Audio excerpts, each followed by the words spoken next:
Om Gam Ganapate Namaha Guru Brahma Guru Vishnu Guru Devi Maheshwara Guru Sakshat Param Brahma Tasmai Shri Gurave Om Shanti Shanti Shanti.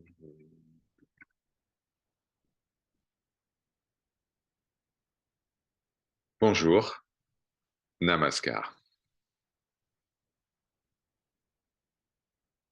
Ce serviteur partage avec vous aujourd'hui quelques-uns des enseignements de Sri Ranjit Maharaj. Sri Ranjit Maharaj avait le même gourou que Sri Nisargadatta Maharaj. Les enseignements non duels, les enseignements sans détour, directs. Le premier de ces enseignements est intitulé « Soyez toujours courageux, dites que rien n'est réel ». Si vous dites que rien n'est réel, c'est un véritable acte de courage, parce que vous devez affirmer cela sans avoir aucun support de l'expérience du monde. Si vous regardez les nouvelles, si vous demandez à vos proches, ou si vous regardez à l'extérieur, par la fenêtre, il n'y a absolument aucune preuve pour confirmer ce que vous venez de dire, que le monde n'est pas réel. Même vos propres perceptions, vos sens vous disent le contraire. Il vous semble voir le monde comme un ensemble d'objets séparés, et votre mental considère le monde comme réel. Cependant, Maharaj a affirmé que celui qui continuait à penser que le monde était réel était toujours un chercheur, alors que celui qui voit bien l'irréalité du monde est un être réalisé. C'est pour cela que la foi est si importante. Seule la foi dans le Maître peut vous permettre de rester attaché à l'idée que le monde est une illusion. Cela demande un acte de foi jusqu'à ce que vous réalisiez cela par vous-même. En tant que disciple, la foi dans les enseignements du Maître est l'arme la plus puissante dont vous disposez. Cette foi n'est pas différente de la grâce du Seigneur. Elle peut détruire toutes les barrières que le mental place sur votre chemin. La foi peut dissoudre, peut déchirer le voile de l'ignorance. Lorsqu'il y a la foi, la confiance dans les paroles du Maître, alors la capacité d'accepter et de comprendre les enseignements est également présente. Alors, quels sont ces enseignements? Le premier d'entre eux est que le monde n'est qu'une pensée. Imaginez ce qui se passerait si vous n'aviez plus de pensée, que vous n'aviez même plus la possibilité de penser. Comment le monde apparaîtrait-il dans ce cas? Est-ce que vous verriez un monde? Pourriez-vous reconnaître cette pièce, ce qui est dit, ce serviteur? Pourriez-vous faire l'expérience de quelque perception, de quelque émotion que ce soit? Non, vous ne pourriez pas reconnaître la multiplicité des objets et vous ne pourriez percevoir quoi que ce soit de différent de vous-même. Votre propre conscience constituerait l'ensemble de la réalité perçue. Le monde objectif, en tout cas appelé comme tel, Ce monde qui est plein d'objets divers est une illusion. Il n'existe qu'en tant que nom et que forme. Le mental n'est pas la cause de la projection de ce monde. C'est juste le mécanisme au travers duquel la puissance divine, que vous pouvez appeler pure connaissance, conscience universelle, c'est juste le mécanisme que la puissance divine utilise. Cette conscience est omniprésente, elle imprègne tout. Elle est le substrat de tout ce qui apparaît, incluant celui qui croit observer le monde. Du point de vue de l'être réalisé, il n'y a rien en dehors du soi. Comparé à cette réalité, tout ce qui apparaît n'est qu'un film. Un film avec un début, un milieu, une fin. L'absence totale de peur provient du fait qu'il est maintenant su que ce que vous êtes ne disparaîtra jamais. C'est pour cela que Maharaj donnait l'exemple suivant. Si quelqu'un place un revolver sur votre tempe, vous devriez être capable de penser, cela est OK, c'est seulement le nom et la forme qui vont disparaître. Ce que je suis en réalité ne meurt pas.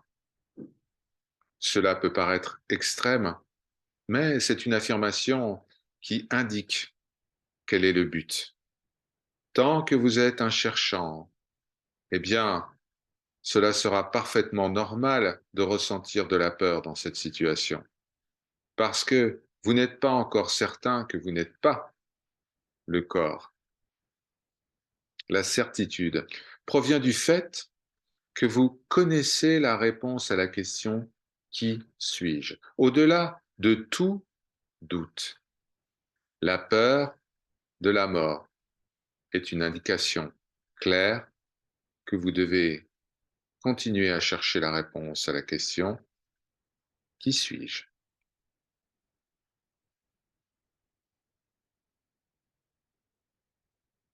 Ce corps, parlons-en.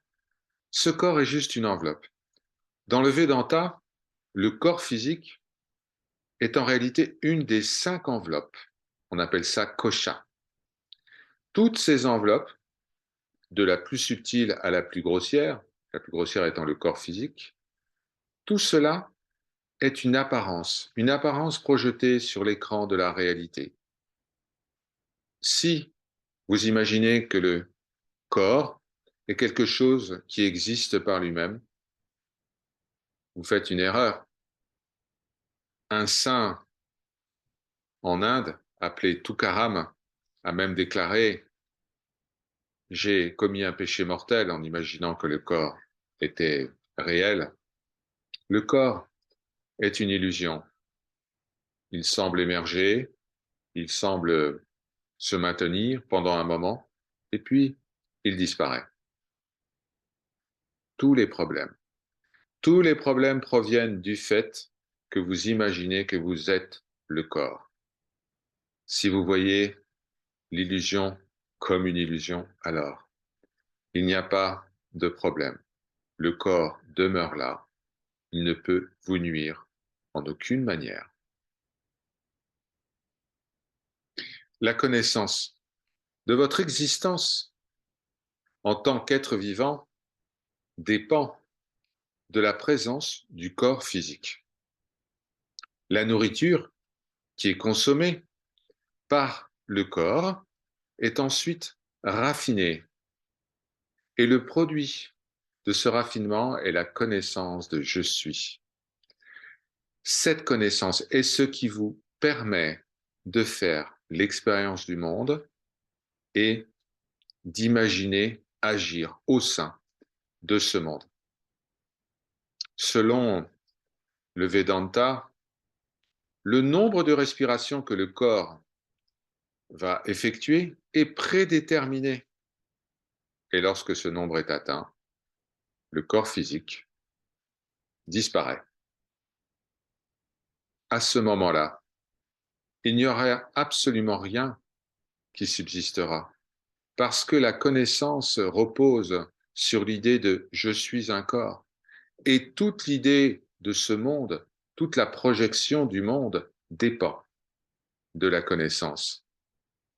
Si vous vous êtes identifié vous-même avec le concept de moi-je, alors vous aurez peur de la mort, parce que la mort, c'est la fin du moi-je.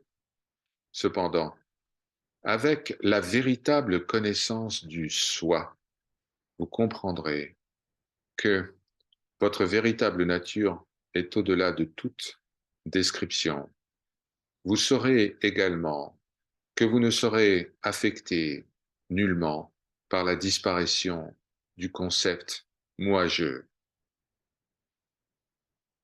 Alors, une des façons de regarder la question de la vie est de voir qu'il est ressenti un manque en permanence. Alors, la plupart cherchent une solution à ce problème de manque en recherchant justement le bonheur sous la forme d'objets extérieurs. Cette erreur, cette erreur est fondée sur la croyance que le monde est réel. Maharaj exhortait donc ses élèves à se questionner constamment sur cette certitude d'un monde réel et de contester cela. L'objectif de cette contestation, de ce questionnement au sujet de la réalité du monde est d'établir une pensée juste, remplaçant les conditionnements précédents. Il y a bien sûr des limites à cette approche. Le problème fondamental, c'est le problème de l'ignorance de notre véritable nature, et cela ne peut être résolu que grâce à la connaissance du soi. La pensée juste, la pensée juste. Eh bien, c'est une répétition d'idées justes. Mais ce n'est pas une fin en soi, c'est simplement un des moyens employés. Une autre façon de transformer le mental, de lui donner plus de subtilité, de le préparer à la compréhension de qui suis-je. Alors, avec ce type de logique, peut-on dire, par exemple, que tout est égal à rien? Partout, j'entends ici tous les objets qui peuvent être perçus, ce qui inclut les pensées, les sentiments, aussi bien que les objets semblant être physiques. Tout cela, tout cela, les objets physiques ou les objets mentaux, eh bien, sont référés comme étant idam dans les Upanishads. Et tout cela est opposé à la réalité qui est appelée tat dans les Upanishads. Lorsqu'on dit rien, cela signifie que cela n'a pas d'existence indépendante, cela n'existe pas par lui-même. Rien ne veut pas dire que ça n'a pas du tout d'existence. Cela signifie que l'existence est uniquement apparente. Vous connaissez la phrase Brahma Satyam, Jagat Mithya, seul le soi est réel et le monde est une apparence ou une illusion. Cette apparence dépend du substrat sur lequel elle se tient, tout comme les vagues dépendent de l'océan. Les vagues n'existent pas par elles-mêmes.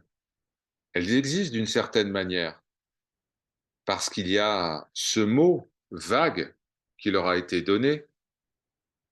Nous donnons aussi le nom d'océan à ce qui est le substrat des vagues. Mais en réalité, les vagues et l'océan ne sont rien d'autre que de l'eau. Réfléchissez aux événements, aux phénomènes que vous avez expérimentés, disons, il y a une dizaine d'années. Qu'est-ce qui demeure de cela? La souffrance, les peines, la joie, l'amour. Où est-ce que c'est parti? Ça a disparu comme si ça n'avait jamais existé.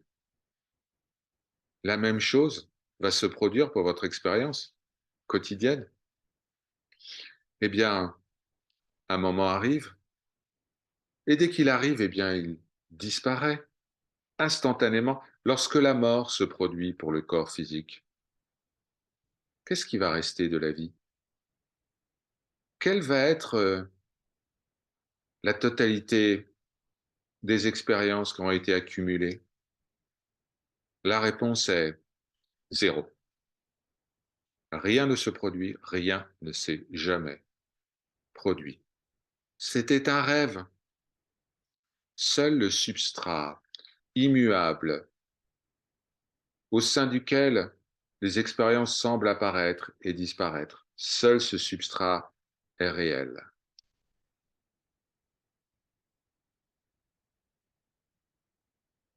Imaginons maintenant que vous vous éveillez au beau milieu d'un rêve et que vous sentez que vous vous déplacez à l'intérieur de ce rêve, que vous agissez.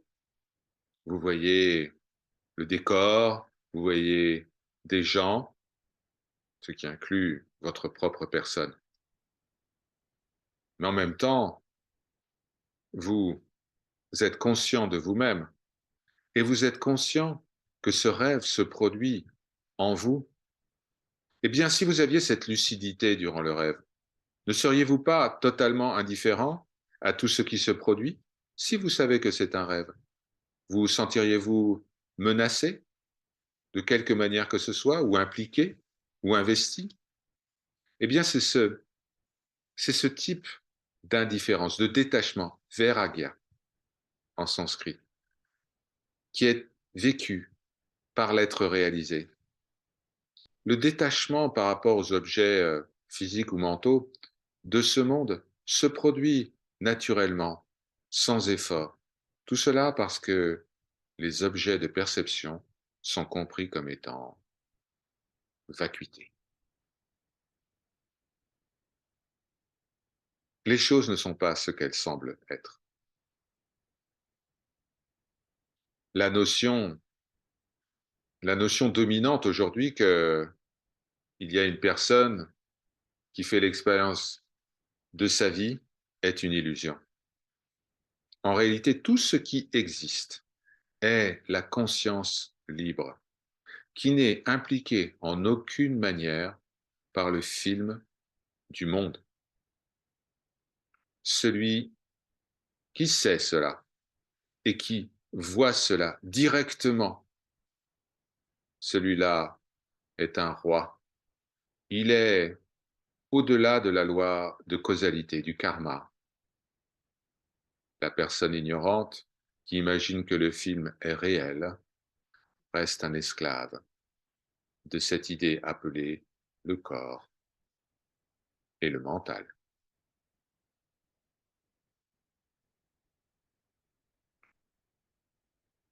Maharaj disait fréquemment que le bien ou le mal dans le monde, ça n'existait pas. Disant cela, il voulait nous rappeler la nature profonde des perceptions. Si quelque chose n'est pas réel, qu'est-ce que ça peut bien faire de savoir si c'est une bonne chose ou une mauvaise chose? Cette distinction est uniquement valable pour celui qui s'identifie avec le moi-je et qui imagine que le monde est réel. Les concepts de bien, de mal sont juste de l'imagination et s'appliquent à l'illusion. Dans la pureté, dans la sacralité de ce qui est, il n'y a pas de dualité. Il n'y a aucun concept qui puisse subsister.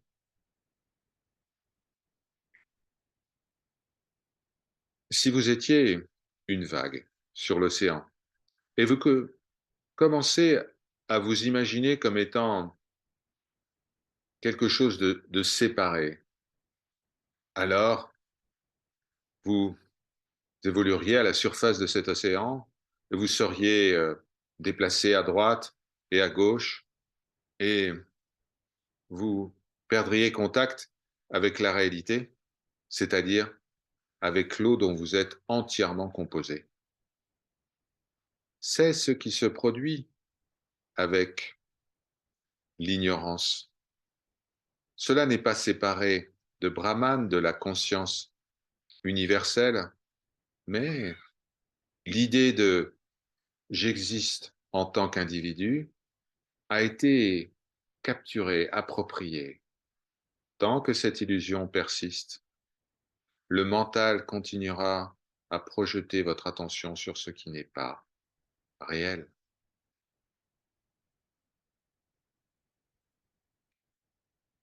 Maharaj proposait une autre façon d'approcher le fait que le monde n'est pas réel.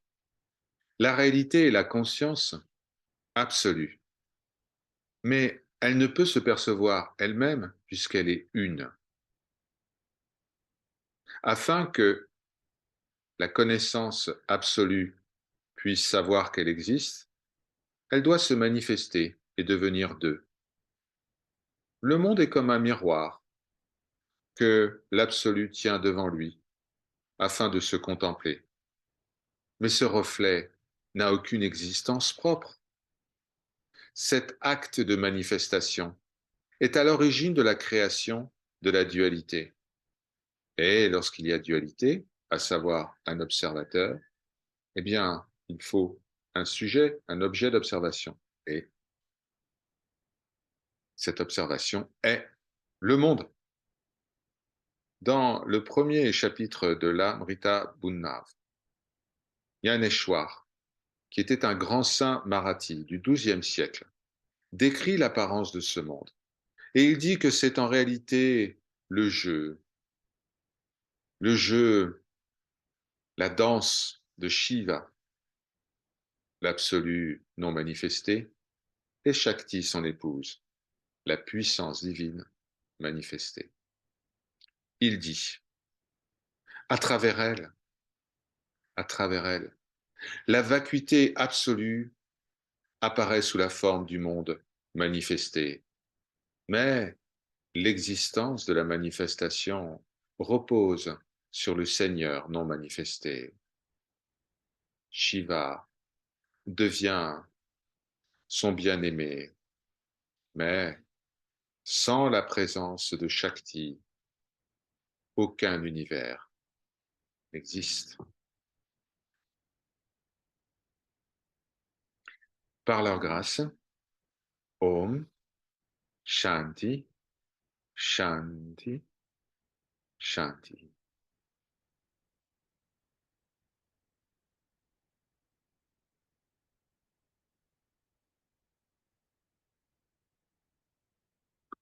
Par leur grâce.